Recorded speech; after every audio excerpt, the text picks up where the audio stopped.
Welcome to PCN news. గత YCP 5 ఏళ్ల పాలనలో అభివృద్ధి పనులు చేయకపోతే మేలనే పరిస్థితి పాలకొల్లు ప్రభుత్వ ఆసుపత్రి భవన నిర్మాణ పనులు కళ్లకు కట్టినట్లు కనిపిస్తున్నాయని రాష్ట్ర జలవనరుల శాఖ మంత్రి నిమ్మల రామానాయుడు అన్నారు. పాలకొల్లులో ఆయన గత టీడీపీ ప్రభుత్వంలో 50 పడకల ప్రభుత్వాసుపత్రి 100 పడకల స్థాయికి పెంచడంతో పాటు నూతన భవన నిర్మాణానికి రూ. 12.60 కోట్లు మంజూరయ్యాయి. వీటి భవన పనులను మంత్రి రామానాయుడు చూశారు. వైసీపీ ప్రభుత్వంలో జరిగిన పనుల తీరు పట్ల తీవ్ర అసంతృప్తి వ్యక్తం చేశారు. అనవసరంగా ఉపయోగం లేని పనులకు బిల్లు చెల్లింపులు జరిగేది లేదంటూ కరాఖండిగా చెప్పారు. టీడీపీ ప్రభుత్వంలో నిధులు మంజూరైన దురదృష్టవశాత్తు అధికారం కోల్పోవడంతో ఆ పనులను వైసీపీ ప్రభుత్వం మొదలుపెట్టి ఏడాదిలో పూర్తి చేయాల్సిన నేటి వరకు పూర్తి చేయలేదన్నారు.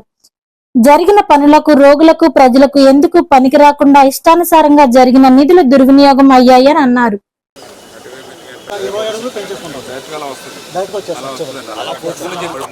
పైన వర్క్ చేసుకోవాలి కాబట్టి కొద్దిగా వెళ్తుకొని ఉంటుంది. మళ్ళీ మెటీరియల్ గిట్లు అన్నీ అంటారు కదా, అటువైపు కూడా ఆ రోడ్డు కూడా ఎంత ఇస్తారని అన్నీ సూక్ష్మంగా ఏర్పడుతుంది. చెప్పినాను అన్నెసరీగా ఖర్చు పెట్టి ప్రతి రూపాయి కూడా నీకు బిల్ పెడతాకలేదు చెప్పినాను. దాని పక్కన గార్డెన్ లేకపోతే వెహికల్స్ టర్న్ మూవ్మెంట్ ఉంటుంది కదా, 20 ఫీట్ లేకపోతే మీకు వెహికల్ వెళ్ళి వెహికల్ రావాలి కదండి. మధ్యలో చిన్న డివైడర్ పెడతారు, 20 ఫీట్ కన్నా ఎక్కువ ఉంటుంది. అటు 10 పెట్టి మధ్యలో 2 ఫీట్ డివైడర్ పెట్టకపోతే మళ్ళీ ఇబ్బంది వస్తుంది. మళ్ళీ వచ్చేస్తాయి కదా, నేను ఎందుకు ఇప్పుడు ఓపెన్ మనం చేసిన కాంట్రాక్టర్ మీరు చేసిన పని కలకాలం ఉండాలి, అందంగా ఉండాలి, బాగా చేశారని మీకు మంచి పేరు రావాలి.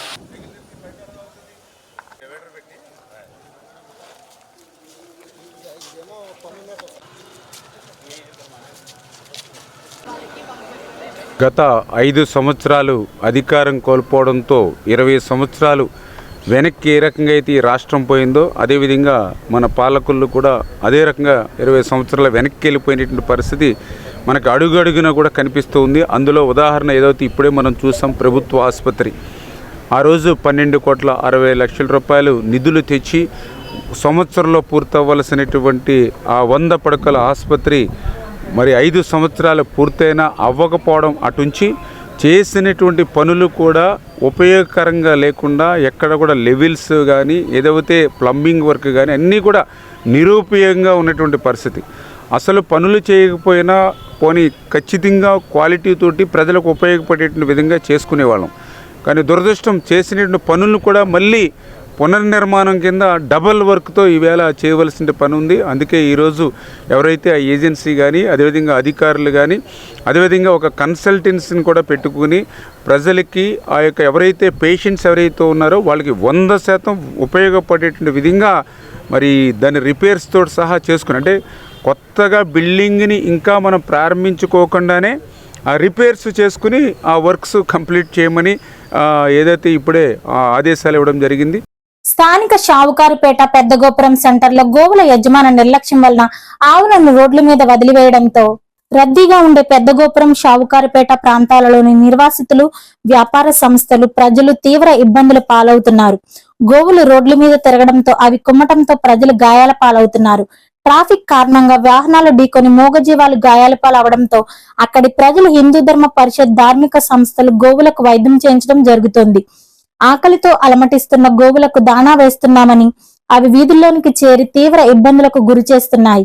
ఈ విషయంపై గతంలో అధికారులకు తెలియచేయడం జరిగినది. సమస్య పరిష్కారం అవ్వలేదు. మంత్రివర్యులు నిమ్మల రామానాయుడు గారు ప్రజల ఇబ్బందులను దృష్టిలో పెట్టుకుని ఈ సమస్యను త్వరగా పరిష్కరించవలసినదిగా విజ్ఞప్తి చేస్తున్నాం. జనాలు తిరిగే మధ్యలో ఇలా వస్తే ఈ వాడి కొమ్ములతో కుమ్మేసిన అనుకోండి పాపం కూడా మేము అన్నిట్లు కొట్టలేము, అలా అని పెట్టకుండా ఉండలేము. ఇలా వచ్చిన ఈ ఎవరియో ఏంటో కనుక్కుని దీనికో సంరక్షణ శస్త్రరక్షణ చేసి వాళ్ళన్నీ ఎక్కడైనా చూస్తారని ప్రభుత్వ పెద్దలకైతే ఏంటి ఎవరైతే వాళ్ళందరికీ తెలియజెప్పుకుంటున్నామండి. చాలా ఇబ్బందిగా ఉంటుంది. వీటిని మేమేమి కొట్టలేము.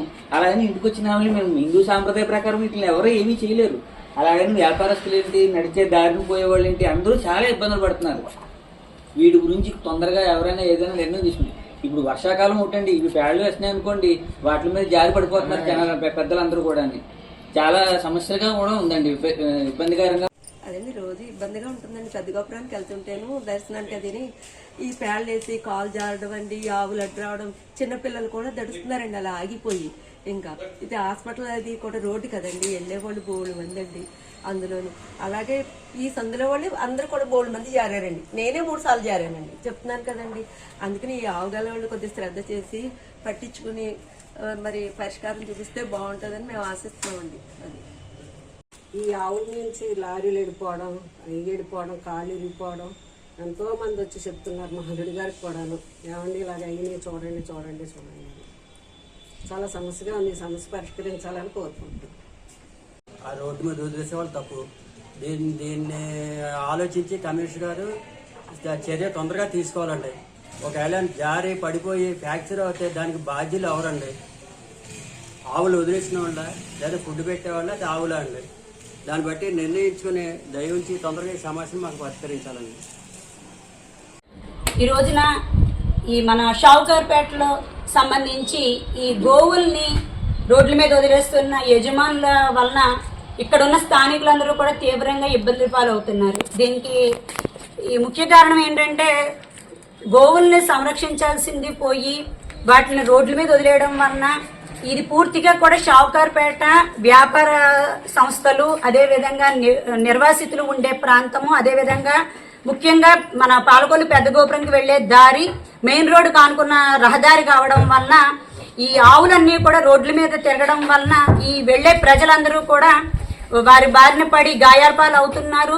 అదేవిధంగా ఆవులు కూడా ఈ బళ్ళన్నీ కూడా రావడం, ఆటోలు కానీ బళ్ళు కానీ రావడం, అవి గుద్దుకుని ఈ ఆవులు కూడా గాయాలపాలు అవుతున్న పరిస్థితి. ఈ రోడ్ల మీద వదిలేస్తుంటే వాటిని చూస్తూ వదిలేలేక స్థానికులు కొందరు వారికి మరి దాణా వేయడం జరుగుతోంది. ఎందుకంటే గోమాతను పూజించుకోవాలంటారు. ఇంటి గుమ్మంలోకి వచ్చి గోమాతకి ఇంత దాణా వేయాలి, మనం ఆహారం పెట్టాలి మూగజీవాలు కానీ ఒక హైందవ ధర్మంలో భాగంగా వాళ్ళు ఇంటి దగ్గరకు వచ్చిన ఆవులకి మరి దాణా వేయడం జరుగుతోంది. దానివల్ల అవి ఆహారం వెతుక్కుంటూ వస్తున్న పరిస్థితి ఉంటుంది. ఇవి రోడ్ల మీద కూడా పేడ వేసేసి ఈ ఆవులన్నీ కూడా రోడ్ల మీద తిరగడంతో వచ్చే ప్రజలందరూ కూడా చాలా ఇబ్బందులు పాలవుతున్నారు. ఈ విషయంలో ఈ వర్షాకాల పరిస్థితుల్లో కూడా ఈ పేడ అంతా కూడా రోడ్ల మీద అంతా కూడా మరి జారిపోతున్న పరిస్థితి, ప్రజలు జారిపోవడం, పిల్లలు స్కూల్కి వెళ్తున్న పిల్లలు కూడా జారి పడిపోవడం జరుగుతోంది. ఎక్కడికి వెళ్తున్నా కూడా ఆవులు అడ్డం వచ్చి ఆవులు కుమ్ముతూ ఈ ప్రజలు కూడా గాయాలు పాలవడం, అదేవిధంగా బళ్ళు తగిలి ఆవులు కూడా గాయపడటం. ఈ గాయపడిన ఆవుల్ని స్థానికంగా ఉన్న మరి హిందూ ధర్మ పరిషత్ వాళ్ళు కానీ ధార్మిక సంస్థలు కానీ వారిని సంరక్షించి వారికి వైద్య సహాయం అందించడం కూడా జరుగుతోంది. ఈ విధానం గతంలో కూడా వీరు అధికారుల దృష్టికి తీసుకెళ్లడం జరిగింది. మన గౌరవ మంత్రివర్యులు నిమ్మల రామనాయుడు గారికి కూడా ఈ విషయం మీద వినతి పత్రం అందజేయడం జరిగింది. ఇది త్వరగా ఈ సమస్యను పరిష్కరించాలని మేము తీవ్ర ఇబ్బందులు పాలు. గత టీడీపీ ప్రభుత్వంలో చేపట్టిన అభివృద్ధి పనులు వైసీపీ ప్రభుత్వ 5 ఏళ్లలో విధ్వంసానికి గురైన పనుల నష్టాన్ని పూడ్చుకుంటూ మళ్లీ ప్రజలకు ఉపయోగపడే రీతిగా తీర్చిదిద్దుతున్నామని మంత్రి నిమ్మల రామనాయుడు తెలిపారు. పాలకొల్లులో సోమవారం ఆయన బొండాడ వెంకటరామరాజు గుప్తా ఎన్టీఆర్ కళాక్షేత్రం, రామగుండం ఉద్యానవనం, అబ్దుల్ కలాం హెల్త్ పార్క్ ను అధికారులతో కలిసి పరిశీలించారు. గత టీడీపీ ప్రభుత్వంలో చేపట్టిన అభివృద్ధి పనులను వైసీపీ ప్రభుత్వం పట్టించుకోకపోగా కనీస నిర్వహణ కూడా చేయలేదన్నారు. ఈ సందర్భంగా మంత్రి రామనాయుడు మీడియాతో మాట్లాడారు. ముందు టాప్ ఏవైతే ఉన్నాయో టాప్ అన్ని కూడా సీపేజ్ అది క్లియర్ చేయాలి.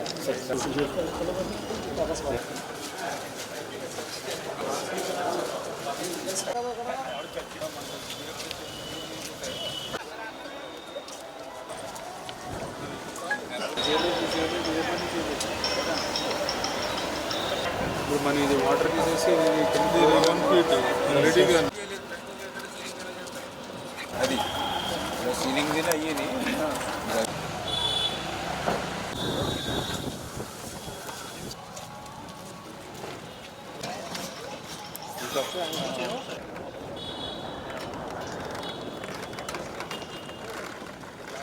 వాటర్ చూడేనా వర్షం అక్కడ వచ్చింది. దీని తర్వాత కూడా మరి ఇక్కడ స్టెప్ ఉంది కదా, మనకు క్లోజింగ్ ఉంది.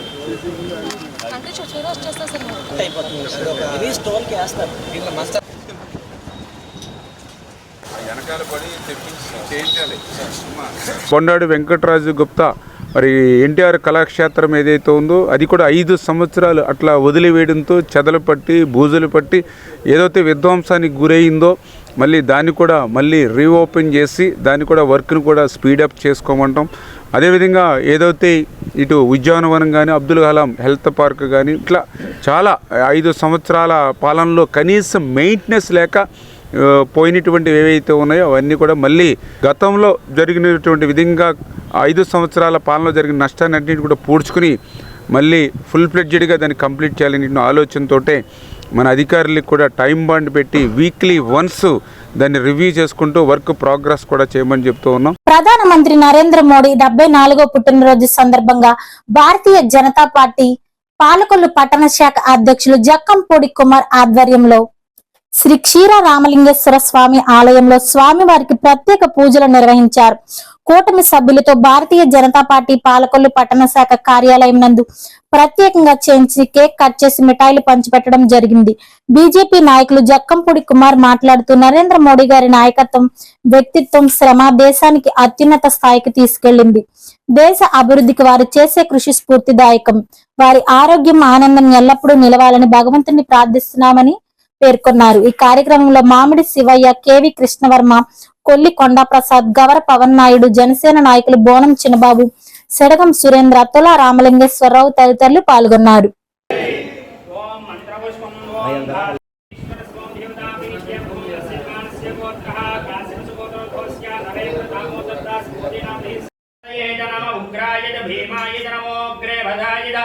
दूरे वधाय नमो अंद्रे जहनीयते नमो वृक्षेभ्यो हरिकेशेभ्यो नमस्काराय नमः शंभवे नमः योभवे शांति शांति पार्वती देवी तथा रामलिंगेश्वर स्वामी नमो नमः सुवर्णाक्षी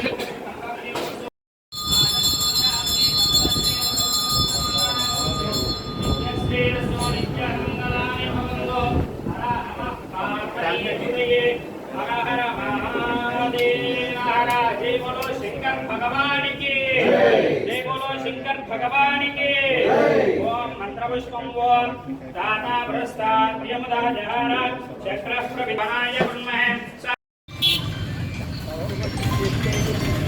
फोटो తీసుకోండి సార్ ముందు ఫోటో నువ్వే తీయాలి.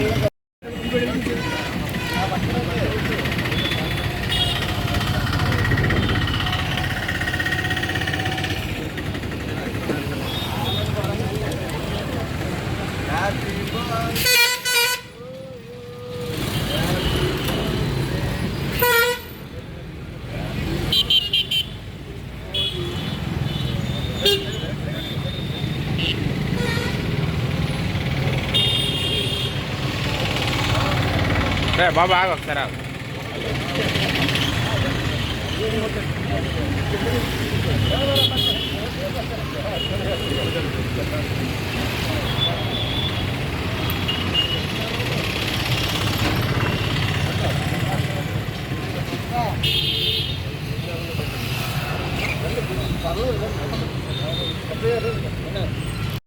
చెక్ ఆడుతున్నాం.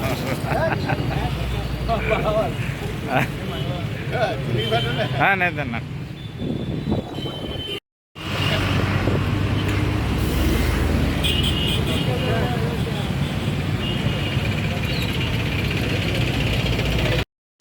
పాలకొల్లు పట్టణంలో పాలకొల్లు భారతీయ జనతా పార్టీ అలాగే తెలుగుదేశం, జనసేన ఎన్డీఏ కూటమి ఆధ్వర్యంలో శ్రీ క్షీర రామలింగేశ్వర స్వామి వారికి అభిషేకము, అలాగే మన పాలకొల్లు పట్టణ భారతీయ జనతా పార్టీ కార్యాలయం దగ్గర మోడీ గారి కేక్ కటింగ్ కార్యక్రమం కూడా ఏర్పాటు చేయడం జరిగింది.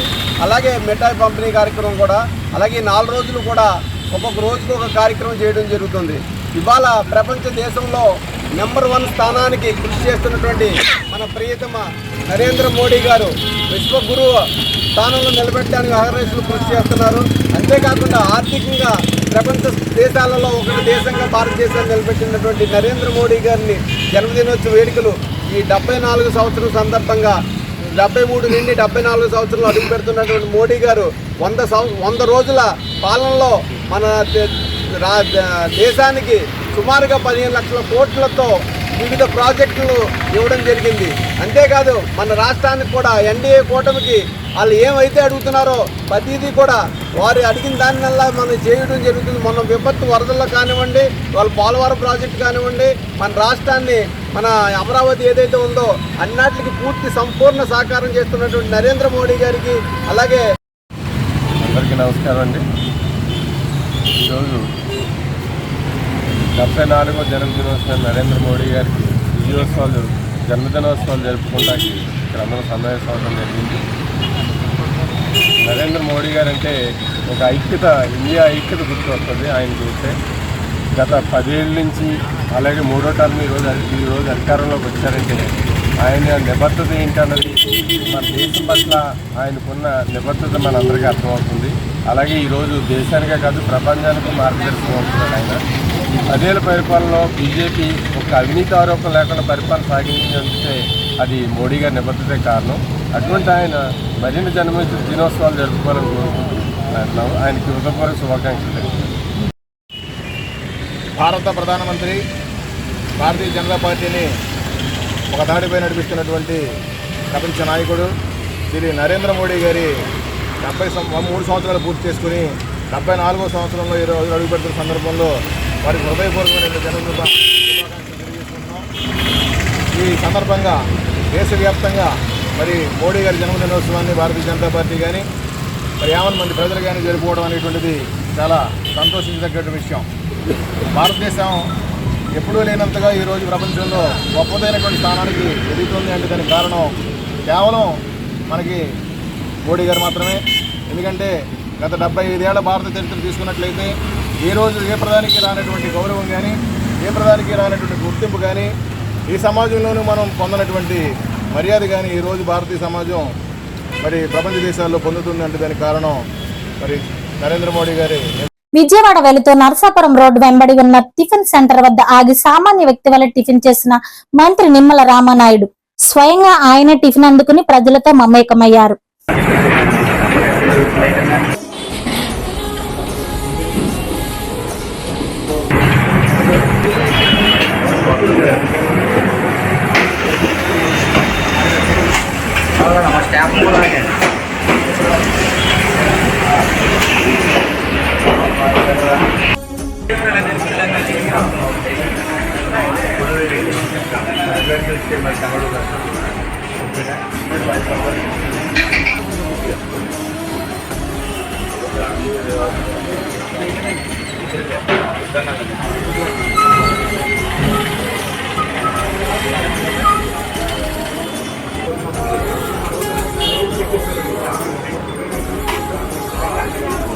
శ్రీ సాయి గాయత్రి విశ్వకర్మ ఆలయం ఈ రోజు విశ్వకర్మ జయంతి మహోత్సవ అంగరంగ వైభవంగా జరిగింది.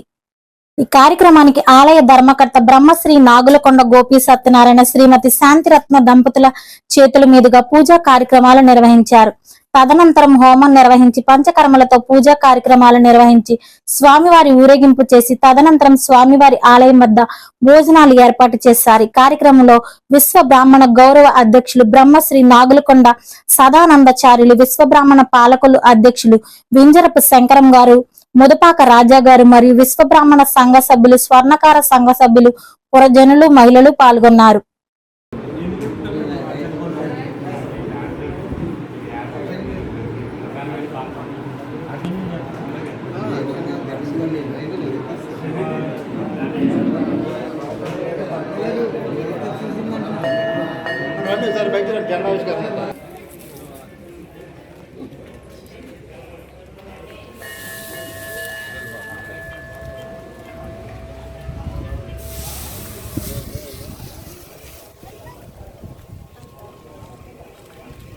దంపతులు అలా ఒకసారి నాకు చూడండి.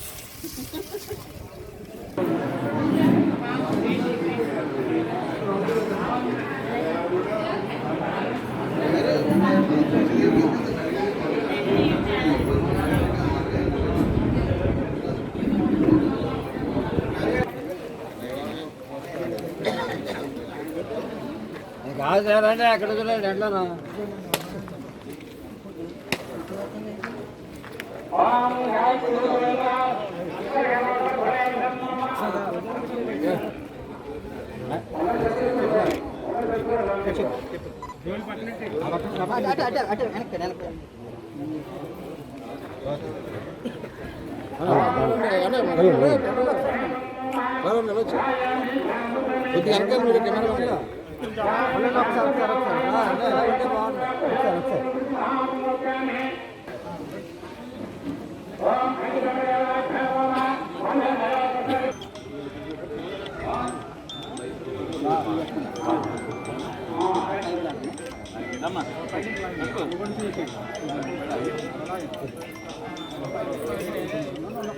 జై విశ్వకర్మ భగవానుడికి జై విశ్వకర్మ భగవానుడికి జై విశ్వకర్మ భగవానుడికి జై విశ్వకర్మ భగవానుడికి జై విశ్వకర్మ భగవానుడికి జై విశ్వకర్మ భగవానుడికి జగద్గురు విశ్వకర్మ భగవానుడికి జగద్గురు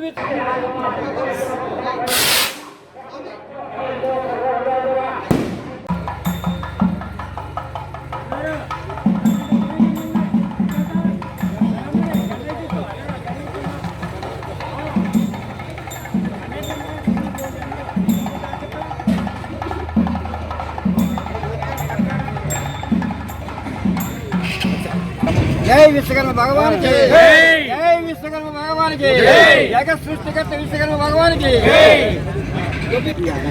ఈ రోజున మన పాలకొల్లు పట్టణంలో విశ్వకర్మ జయంతి మహోత్సవ కార్యక్రమం ఈ వైభవంగా జరగడానికి కారణమైనటువంటి బ్రహ్మశ్రీ నాగలకొండ గోపి ఆధ్వర్యంలో ఏర్పాటు చేసిన గాయత్రి విశ్వకర్మ కళ్యాణ మండపం సాయి గాయత్రి ఆలయంలో విశ్వకర్మ భగవంతుడి జయంతి కార్యక్రమం ఘనంగా నిర్వహించడం జరిగింది. దీనికి జెండా వందన కార్యక్రమం గోపీకృష్ణ గారు చేశారు. అలాగే పంచబ్రహ్మలు కూర్చొని పంచబ్రహ్మల విశ్వ పూజా కార్యక్రమం జరిగింది. పూజా కార్యక్రమం తర్వాత ఊరేగింపు కార్యక్రమం జరుగుతుంది. తర్వాత భోజనాల కార్యక్రమం ఉంది. ఇవన్నీ దిగ్విజయం చేయాల్సిందే. విశ్వబ్రాహ్మణ సోదరులందరికీ నా హృదయపూర్వక నమస్కారాలు. ఈరోజు సాయి గాయత్రి ఆలయంలోనూ మనం విశ్వకర్మ భగవానుడి మహోత్సవం జరుపుకున్నాం. 5 గంటలు కూర్చోబెట్టి అలా గోపి సత్యనారాయణ గారు జెండా ఆవిష్కరణ చేసి ఇప్పుడు ఊరేగింపు బయలుదేరుతున్నాం. ఈ కార్యక్రమం చక్కగా అందరూ విశ్వబ్రాహ్మణ సోదరులు అందరూ వచ్చి మా పూర్తి సహకారాలు ఇవ్వాలని కోరుతున్నాం. అందరికీ నా నమస్కారం. 7th news. పంచారామ క్షేత్రం శిరోభాగ నిలయం పశ్చిమ గోదావరి జిల్లా పాలకొల్లు శ్రీ క్షీర రామలింగేశ్వర స్వామి ఆలయంలో పురావస్తు శాఖ ఆర్కియాలజీ డిపార్ట్మెంట్ పరిశీలన నిర్వహించారు. ఆలయంలోని పురాతన రాతి స్తంభాలపై ఆలయ చరిత్రకు సంబంధించిన శిలా శాసనాలను పై వాటర్ పెయింట్స్ క్లీన్ చేసి స్టోన్ శాంపిల్స్ తీసుకున్నారు. శాంపిల్ టెస్ట్ చేసిన అనంతరం భక్తుల సందర్శనార్థం వీలైతే ఆలయ చరిత్ర శిలా శాసనాలను అందుబాటులోకి తీసుకొస్తామన్నారు. 1966లో పురావస్తు శాఖ ఆధ్వర్యంలో నిర్వహించిన సర్వేలో ఆలయంకి ఆనుకుని ఉన్న పరిసర ప్రాంతంలో 36 సెంట్ల దేవస్థానం భూమిని గుర్తించారు. అయితే ఇటీవల 15 నుండి 20 సెంట్ల స్థలం ఆక్రమణకు గురైందని అనుమానాలు వ్యక్తం అవడంతో దీనిపై సర్వే చేసి తగు చర్యలు తీసుకుంటామని ఆర్కియాలజీ డిప్యూటీ డైరెక్టర్ సురేష్ తెలిపారు.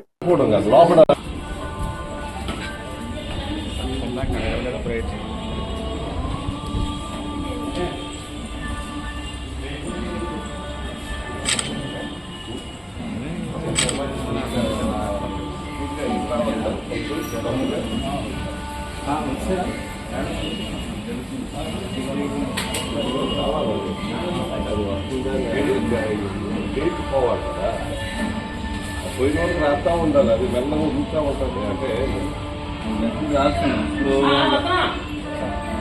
ఇదంతా ఎర్ర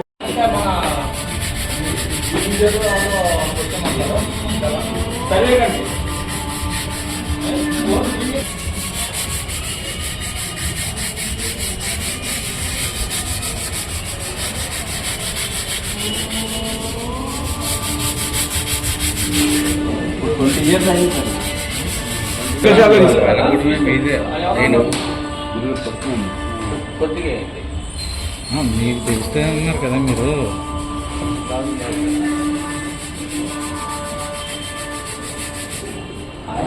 కెమికల్ లేకపోతే నేను బయటకు వెళ్ళి తీసుకున్నాను. కెమికల్స్ అన్నీ దొరుకుతాయి.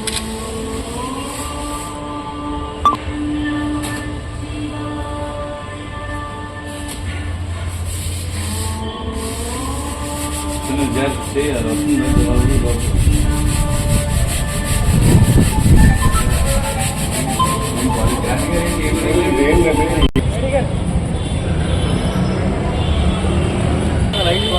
ఇస్తే సరిపోతుంది. దాని మీద లైట్ కూర దాన్ని అది లీక్ ప్రూఫ్ వేసి రంగులు వేసాం.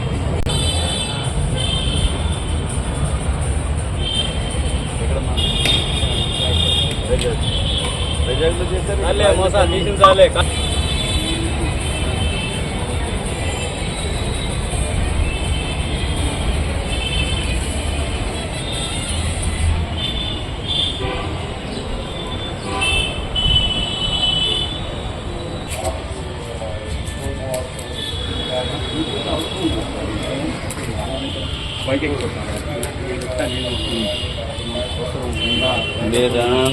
గ్యాస్ ఫర్ మన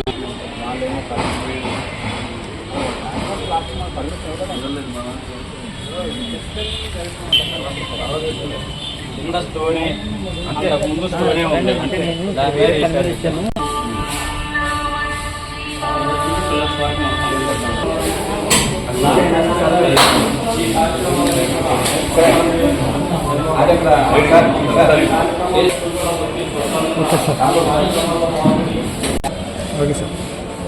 పంచారామాల్లో ఒకటైనటువంటి క్షీరరామలింగేశ్వర స్వామి దేవాలయాన్ని రాష్ట్ర పురావస్తు శాఖ 1966లో ప్రొటెక్ట్ చేసింది. దాన్ని ప్రొటెక్ట్ చేయడం జరిగింది. అయితే ఆ తర్వాత ఆ దేవాలయం మొత్తం ఎన్విరాన్మెంట్ డిపార్ట్మెంట్ మెయింటైన్ చేస్తూ వస్తుంది. అయితే ఈ మధ్యకాలంలో ఈ దేవాలయంలో ఉన్నటువంటి చాలా వాల్యుబుల్ అయినటువంటి ఇన్స్క్రిప్షన్స్ ఇవన్నీ కూడా ఈ రాను వాటర్ పెయింటింగ్స్ ఇవన్నీ చేయడం వల్ల అవన్నీ కూడా కూడిపోయి కనిపించకుండా పోతుంది. అందువల్ల అసలు ఈ పెయింటింగ్స్ని రిమూవ్ చేసి ఆ ఇన్స్క్రిప్షన్స్ని కనిపించేటట్టు ప్రజలకి లేకపోతే భక్తుల సందర్శనార్థం కనిపించేటట్టు చేయడం కోసం దాని ప్రయత్నంలో భాగంగా ఈరోజు కెమికల్ రింగ్ని తీసుకొచ్చి ఇక్కడ మొత్తం కూడా వాటర్ ప్రూఫ్స్ ఇవన్నీ కూడా క్లీన్ చేస్తున్నాము. ఈ చేసిన తర్వాత శాంపిల్ క్లీనింగ్ చేస్తున్నాము. ఈ శాంపిల్ క్లీనింగ్ చేసిన తర్వాత అవి ఎలా వచ్చినాయి, అవి బాగున్నాయా లేవా అన్నది చూసుకుని పూర్తిగా చేయాలా వద్దన్నా చేస్తాం. ఎందుకంటే ఈ దేవాలయంలో కొంత భాగము కొన్ని పిల్లర్స్ కావచ్చు, కొంత భాగము శాండ్ స్టోన్తోనూ, మరికొంత భాగము గ్రానైట్ స్టోన్తో చేయడం వల్ల ఈ కెమికల్ వల్ల ఈ స్టోన్స్ ఏమవుతాయి, ఎరోట్ అవుతాయా లేదా అన్నది చెక్ చేసుకున్న తర్వాత మాత్రమే దాని రిపోర్ట్ ఆధారంగా బేస్ అయ్యి తర్వాత మొత్తం కెమికల్ క్లీనింగ్ చేయాలా లేదా అన్నది చూసుకుంటారు. 1966లో ఈ క్షీరరామలింగేశ్వర స్వామి టెంపుల్ని మరియు డచ్ సిమెట్రీస్ అంటే యాక్చువల్గా డచ్కి చెందినటువంటి ఇక్కడ మన ఈ ఏరియా మొత్తం ఈ కోస్టల్ బెల్ట్ మొత్తం కూడా కొంత డచ్ వాళ్ళు, ఆంగ్లేయులు, ఫ్రెంచ్ వారు వీళ్ళంతా కూడా పరిపాలించారు. కాబట్టి వాళ్ళకి సంబంధించినటువంటి వ్యక్తులు కొంతమంది ఇక్కడ ఉన్నప్పుడు వాళ్ళు చనిపోయినప్పుడు వాళ్ళని బరీలు చేయడానికి ఒకసాట బరీలు చేసేవాళ్ళు. అదే డచ్ సిమెట్రీ అంటాం మనము. యాక్చువల్గా దానికి కొంత భాగాన్ని కొంత ఎక్స్కవేషన్ చేయడం జరిగింది, త్రవ్వకాలు జరిపాము. ఇంకొంత భాగం త్రవ్వకాలు జరపాల్సింది. ఇది మొత్తం కూడా 1966లో మేము త్రవ్వకాలు జరిపినప్పుడు మొత్తం కూడా 36 సెంట్లు భూమి ప్రొటెక్షన్ చేయడం జరిగింది. అయితే ఇప్పుడు ప్రస్తుతం మేము అనుకోవడం ఏంటంటే పెద్దగా 15 సెంటీమీటర్ల వరకు ఎంక్రోచ్ అయిందని మేము అనుకుంటున్నాము. అందులో భాగంగా మేము సర్వే చేపెట్టడం జరిగింది. సర్వే రిపోర్ట్ ఆధారంగా చర్యలు తీసుకోవడం జరిగింది. విజయవాడ ప్రకాశం బ్యారేజ్ కి వరదల్లో కొట్టుకొచ్చిన 3 భారీ ఇసుక రవాణా బోట్లను తొలగించే పనులను జలవనరుల శాఖ మంత్రి నిమ్మల రామానాయుడు పర్యవేక్షణ చేసి మాట్లాడారు. ఎంతో కష్టతరమైన ఈ ఇనుప బోట్ల తొలగింపును 7 రోజుల నుంచి ఇంజనీరింగ్ విభాగం ఏజెన్సీలు భారీ క్రేన్లను, చైన్ బాక్సులను, ఎయిర్ బెలూన్ టెక్నాలజీని ఉపయోగించి ప్రయత్నం చేస్తున్నట్లు తెలిపారు. కాకినాడ, వైజాగ్ నుంచి నిపుణుల సలహాలు తీసుకున్నట్లు తెలిపారు. ఈ కార్యక్రమంలో హోంశాఖ మంత్రి వంగలపూడి అనిత అధికారులు పాల్గొన్నారు. ఏదైతే మొన్న వరదలు ఏదైతే చుట్టుముట్టినటువంటి పరిస్థితిలో మరి యొక్క అర్ధరాత్రి ఏదైతే 5 బోట్లు ఏదైతే ప్రకాశం బ్యారేజీని ఢీకొన్నటువంటి సందర్భంలో ఆ యొక్క బోట్స్ని తొలగించేటువంటి ప్రక్రియను గత వారం రోజుల నుంచి కూడా రాత్రి పగలు కూడా ఇటు ఇంజనీర్స్ కానీ అటు ఏజెన్సీ కానీ అందరూ కూడా సమిష్టిగా కృషి చేస్తున్నప్పటికీ కూడా ఏదో ఒక అంతరాయం అనేది కలుగుతున్నటువంటి పరిస్థితిని స్వయంగా మీరు కూడా చూస్తూ ఉన్నారు. పర్టికులర్గా ఏదైతే ఒక్కొక్కటి కూడా వాళ్ళు అక్కడ ఉండేటువంటి పరిస్థితుల్ని దృష్టిలో పెట్టుకుని పనులు చేస్తూ ఉన్నారు. మొదట్లో మీరందరూ కూడా చూశారు, ఏదైతే మరి 14 టన్స్ ఉన్నటువంటి క్రేన్స్ను ఒక 2 పెట్టుకుని ఒక 10 టన్నులు ఉన్నటువంటి చైన్ బాక్స్ని పెట్టుకుని మొదటి రోజు బ్రిడ్జి పై నుంచి తీయడానికి ప్రయత్నం చేస్తే ఏదైతే బోట్స్ కెపాసిటీ ఎక్కువ ఉండడంతో మళ్ళీ సెకండ్ డే మళ్ళీ 50 టన్నుల కెపాసిటీ ఉన్నటువంటి క్రేన్స్ని మళ్ళీ ప్రత్యేకంగా తెచ్చుకుని వాటితో కూడా ప్రయత్నం చేసిన సఫలీకృతం కానిటువంటి పరిస్థితుల్లో మళ్ళీ ఎయిర్ బెలూన్స్ టెక్నాలజీని వాడాలని అనుకున్న ఇక్కడ ఏదైతే ఆ యొక్క వాటర్ లెవెల్ అనేది దానికి సూటబుల్గా లేదు, ఇక్కడ వర్కౌట్ కాదని అనడంతో మళ్ళీ ఏదైతే మరి విశాఖపట్నము అదేవిధంగా కాకినాడ నుంచి కూడా డైవర్స్ని కూడా తీసుకొచ్చి ఆ బోట్స్ని కట్ చేసి 2 ముక్కలుగా చేసి తీయాలని ఆలోచనతో వాళ్ళు ప్రయత్నం చేసిన మరి ఏదైతే పర్టికులర్గా వేవ్స్ ఈ ప్రాంతంలో ఎక్కువ వేవ్స్ ఉండడం, లోపల ఒక 1 అవర్ 2 అవర్స్ మించి డైవర్స్ కూడా ఉండేటువంటి పరిస్థితి ఆ బ్యారేజ్ దగ్గర వేవ్స్ అయ్యి ఉండడం వల్ల వాళ్ళు కూడా సాధ్యం కాని పరిస్థితులు, అది కూడా డిలే అవుతూ ఉండడం. దాంతో ఇంకా అబ్బులు వాళ్ళు కూడా కొంచెం ఎక్స్పీరియన్స్ ఉంది, కచ్చలూరు ఇంతకుముందు బోట్ను కూడా తీసుకునే ఎక్స్పీరియన్స్ ఉందని ఆయన కూడా వచ్చి ఏదైతే 200 ఎక్స్కవేటర్స్ అదేవిధంగా ఏదైతే మల్టిపుల్ రోప్ పుల్లింగ్స్ ఇవన్నీ పెట్టుకుని ఆయన కూడా లాగడానికి ప్రయత్నం చేయడం, దానికి తోడుగా ఒక 7 శాండ్ ఏదైతే బోట్స్ ఉన్నాయో వాటిని కూడా వాటికి సహకారంగా ఉపయోగించడం, ఇట్లా అన్ని ప్రయత్నాలు ఒక్కొక్కటి చేస్తూ ఉన్నా దాన్ని జస్ట్ ఒక 20-25 మీటర్ల వరకు కూడా ఫ్రంట్కి తీసుకొచ్చి రావడం జరిగింది. ఇంకా వస్తుందనేటువంటి దశలో మళ్ళీ ఏదైతే అక్కడ సిమెంటు దిమ్మలు ఉన్నాయని చెప్తూ ఉన్నారు, దానికి మళ్ళీ అడ్డుపడి అక్కడ చిక్కున్నటువంటి పరిస్థితి. నిన్ననే మళ్ళీ ఈ వాటర్ పుల్లింగ్ చేసి దాని ద్వారా పైకి కొద్దిగా వాటర్లో లిఫ్ట్ చేయాలని ఆలోచనతో నిన్న పనిచేశారు. దానివల్ల ఒక 2 ఫీట్ పైకి లేచినటువంటి పరిస్థితి, ఇంకా ఒక 1 ఫీట్ పైకి లేస్తే అప్పుడు ఫ్రంట్కి రావడానికి అవకాశం ఉంటుందని అంటూ ఉన్నారు. అంచేత ఏదైతే ఇప్పుడు మళ్ళీ ఆ ప్రయత్నం కూడా చేసి ఈరోజు ఏదైనా ఒక బోట్ని తీసుకురావడం అనేది కొంచెం సక్సెస్ అవుతే మిగిలిన 2 బోట్లు కూడా తీసుకురావడానికి వీలు పడుతుందని ఆ దిశలో మరి పనులు చేస్తున్నటువంటి పరిస్థితి. ఇప్పుడే డిజాస్టర్ మేనేజ్మెంట్కి సంబంధించి మినిస్టర్ గారు కూడా మరి అనితి గారు కూడా రోజు కూడా ఇక్కడ కూడా జరుగుతున్న పనులను పర్యవేక్షిస్తూ ఈరోజు కూడా స్వయంగా వచ్చి డిపార్ట్మెంట్ నుంచి కూడా ఇంకా ఏ రకంగా మనం సహాయ సహకారాలు కావాలనేది పూర్తిగా అందరం కూడా ఇరిగేషన్ కానీ డిజాస్టర్ మేనేజ్మెంట్ కానీ అదేవిధంగా సీఎం గారు కానీ అదేవిధంగా లోకేష్ గారు అందరూ కూడా ఏజెన్సీకి పూర్తిగా వాళ్ళకి స్వేచ్ఛనిచ్చి వాళ్ళు ఎట్లా అయితే డిజైన్ చేసుకుని ఎట్లా ఎంత తొందరగా తీసుకురాగలిగితే అంత ఎర్లీగా చేయమని చెప్పడం జరుగుతుంది. కాకపోతే వాళ్ళు కూడా చెప్తూ ఉన్నారు ఏంటంటే గతంలో కూడా ఒక 3 ఇయర్స్ బ్యాక్ వైఎస్ఆర్సీపీ గవర్నమెంట్లో కూడా ఒక బోట్ని ఏదైతే వచ్చి అడ్డుపడిందో అప్పుడున్నటువంటి బోటు చాలా చిన్న సైజు బోటు, ఇప్పుడున్నటువంటి బోట్లో 1/3 కూడా లేదు. అటువంటి చిన్న బోట్ని తీయడానికే మనకి 3 డేస్, అది కూడా తీయడానికి కూడా వీలు కాకపోతే యాంగిల్ మార్చి కిందకి పంపించేసాము. చిన్న బోట్కే మనకి 3 డేస్ పట్టింది. ఇది బ్యారేజీకి మళ్ళీ ప్రమాదం లేకుండా, ఎందుకంటే కొన్ని టెక్నాలజీ చెప్తున్నారు కొద్దిగా మనం బ్లాస్ట్ చేసి కూడా దాన్ని చేయొచ్చని, కానీ మళ్ళీ ఇక్కడ ఉండేటువంటి బ్యారేజీకి కానీ వీటికి కానీ ఏ ఇబ్బంది కలగకూడదన్న ఉద్దేశంతో ఆ పనులు చేయడం వల్ల కొంత ఆలస్యం అవుతున్నా పర్ఫెక్ట్గా చేస్తామని చెప్పడం జరుగుతుంది. బోట్ కూడా మనం ఆల్రెడీ మొదట 40 టన్నులు అనుకున్నాం వెయిట్, తీరా చూస్తే ఇప్పుడు 80 నుంచి 100 టన్నుల వరకు కూడా బోట్ వెయిట్ ఉంటుంది. దగ్గర 300 టన్నుల శాండ్ని యథేచ్ఛగా ట్రాన్స్పోర్ట్ చేసేటువంటి విధంగా ఈ బోట్స్ని తయారు చేశారు. దీనికి ఆల్రెడీ ఐరన్స్ కూడా చాలా ఎక్కువ, ఆల్రెడీ లోపల ఇన్నర్ ఒకటి మళ్ళీ అవుటరు మళ్ళీ ఎక్కడికక్కడ మళ్ళీ ఐరన్ బెల్ట్స్ ఇట్లాగా 3 టైప్స్ స్ట్రక్చర్ ఐరన్తో ఉండడం వల్ల వెయిట్ పెరుగుతుంది, కట్ చేద్దామని కూడా వీలు కాని పరిస్థితి. ఇటువంటి ప్రతిబంధకాలు ఎన్ని అయినప్పటికీ కూడా ఇక్కడ ఉన్నటువంటి అధికారులు కానీ ఏజెన్సీ కానీ 24 అవర్స్ వర్క్ చేస్తూ ఉన్నారు. దాన్ని కూడా మేము అటు డిజాస్టర్ మేనేజ్మెంట్ కానీ ఇటు ఇరిగేషన్ కానీ మేము కూడా మానిటరింగ్ చేస్తూ ఉన్నాం. 9th news. వినాయక చవితి ముగింపు ఉత్సవాల్లో భాగంగా పాలకులు హౌసింగ్ బోర్డు కాలనీలో వేంచేసి ఉన్న శ్రీ లక్ష్మి గణపతి ఆలయంలోని వినాయక విగ్రహాన్ని మేళ తాళాలతో డీజే డాన్సులు గరగ నృత్యాలతో బాణసంచాలతో ఊరేగింపు కార్యక్రమాన్ని నిర్వహించారు. ఈ సందర్భంగా అధిక సంఖ్యలో భక్తులు స్వామివారిని దర్శించుకుని తీర్థ ప్రసాదాలు స్వీకరించారు. ఏ విధమైన అవాంఛనీయ సంఘటనలు జరగకుండా ఆలయ కమిటీ భద్రతా చర్యలు తీసుకున్నారు.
పేదవాడి ఆకలి తీర్చాలనే ఉద్దేశంతో ఏర్పాటు చేసిన అన్నా క్యాంటీన్ 1366వ రోజు గవర్నమెంట్ హాస్పిటల్ వద్ద కీర్తిశేషులు మల్లాడి మహదేవ శాస్త్రి వర్ధంతి సందర్భంగా వారి భార్య మల్లాది రమాదేవి స్వగ్రామం హైదరాబాద్ వారి కుటుంబ సభ్యులు అన్నదాన కార్యక్రమం ఏర్పాటు చేయడం అభినందనీయమని ధర్మారావు ఫౌండేషన్ సభ్యులు తెలిపారు.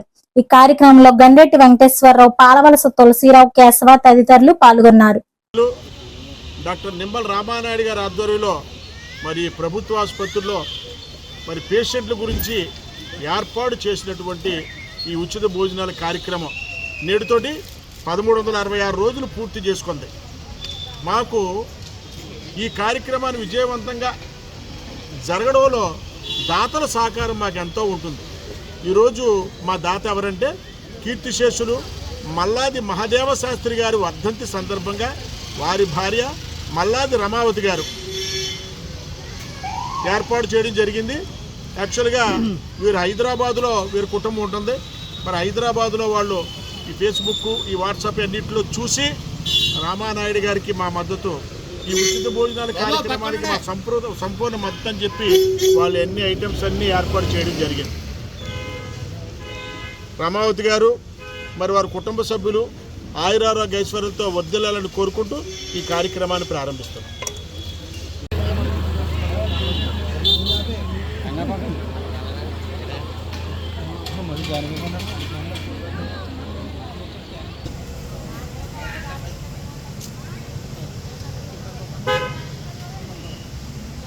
మళ్ళీ ఎందుకండి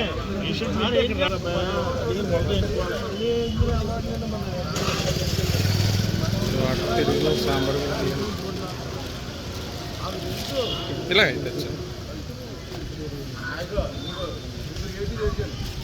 వాటర్ బాటిల్ ఉంటే ప్యాకెట్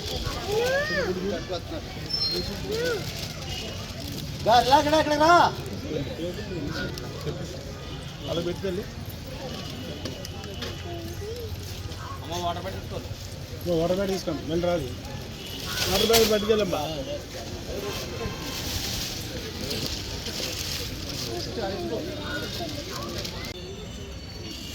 వాటర్ బ్యాగ్ తీసుకెళ్ళమ్మా. చూడరా రవి.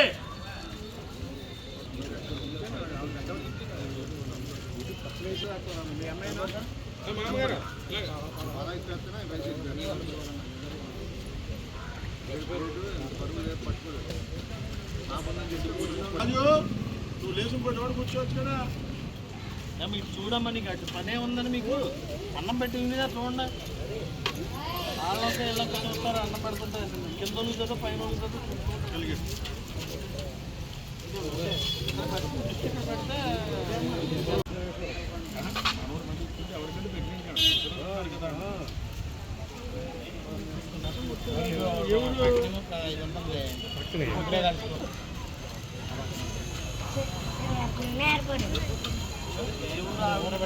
ఆధార్ కార్డు గ్యాన్ చేస్తే కరెక్ట్గా చెప్తాను. శ్రీకాకుళంలో అన్నా మేడం ఎందుకుందని చెప్పి తీసేయాలి కార్డు.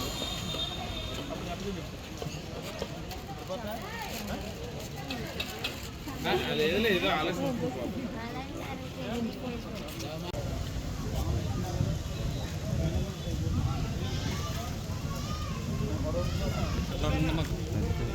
చెప్తామంటే మాకు